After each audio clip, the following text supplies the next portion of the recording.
Iran, Israel और America के बीच युद्ध ने काकेशस में एक नया मोर्चा खोल दिया होगा। 2 ईरानी ड्रोन पहले ही अजरबैजान पर हमला कर चुके हैं।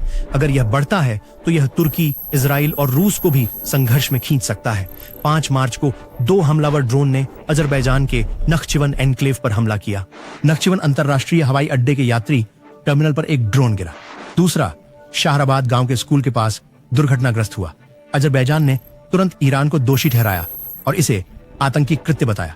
अजरबैजान क्यों महत्वपूर्ण है? नक्शे पर अजरबैजान छोटा दिख सकता है, पर भू राजनीतिक रूप से यह दुनिया के सबसे खतरनाक चौराहों में से एक है। इसकी सीमाएं ईरान, रूस, तुर्की और आर्मेनिया से लगती है।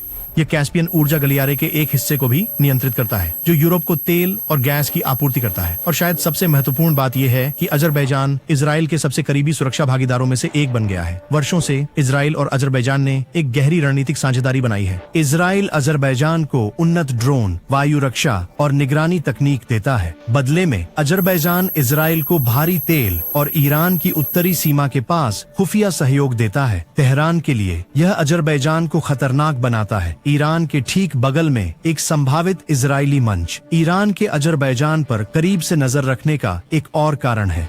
ईरान में 20 से 25 मिलियन जातीय अजरबैजानी रहते हैं, जो अजरबैजान की आबादी का लगभग 3 गुना है। सीमा पार राष्ट्रवाद फैलने पर तेहरान को ईरान में अलगाववादी तनाव का डर है। इसलिए जब अजरबैजान इजराइल से संबंध गहराता है तो ईरान इसे महज कूटनीति से ज्यादा देखता है। वह इसे अपनी उत्तरी सीमा पर संभावित सुरक्षा खतरा मानता है। नख्चिवान क्यों असुरक्षित है? नख्चिवान में ड्रोन हमला हुआ, जो एक अजीब भू राजनीतिक विसंगति है। अजरबैजान का हिस्सा होने के बावजूद यह क्षेत्र आर्मेनिया से देश के बाकी हिस्सों से कटा हुआ है। इसका मतलब है कि नख्चिवान ईरान, तुर्की और आर्मेनिया से घिरा है। अगर वहां संघर्ष फैलता है तो यह क्षेत्र रातों रात एक अलग थलग अग्रिम पंक्ति बन सकता है। तुर्की भी इसमें खींच सकता है। अजरबैजान और तुर्की अपने गठबंधन को एक साधारण वाक्यांश से बताते हैं: एक राष्ट्र, 2 राज्य।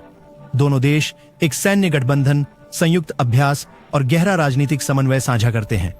2020 के नागोर्नो काराबाख युद्ध के दौरान तुर्की ने अजरबैजान के सैन्य अभियानों का सीधे समर्थन किया। इसलिए यदि ईरान और अजरबैजान खुले संघर्ष में उतरते हैं तो तुर्की को युद्ध में खींचा जा सकता है। ऊर्जा क्यों जरूरी है? अजरबैजान बाकू, त्बिलिसी, सिहान गलियारे जैसे पाइपलाइनों से यूरोप को तेल गैस निर्यात करता है। अगर कैस्पियन सागर के पास संघर्ष फैलता है तो ये रास्ते खतरे में पड़ सकते हैं। इससे ऊर्जा बाजार बाधित होंगे, जो फारसी खाड़ी में तनाव से पहले ही तनावग्रस्त हैं। दुनिया की लगभग 20% तेल आपूर्ति हॉर्मुज जलमरु मध्य से होकर गुजरती है। यदि युद्ध फारसी खाड़ी और काकेशस ऊर्जा गलियारे दोनों को अस्थिर करता है तो वैश्विक ऊर्जा बाजार दोहरे झटके का सामना कर सकते हैं।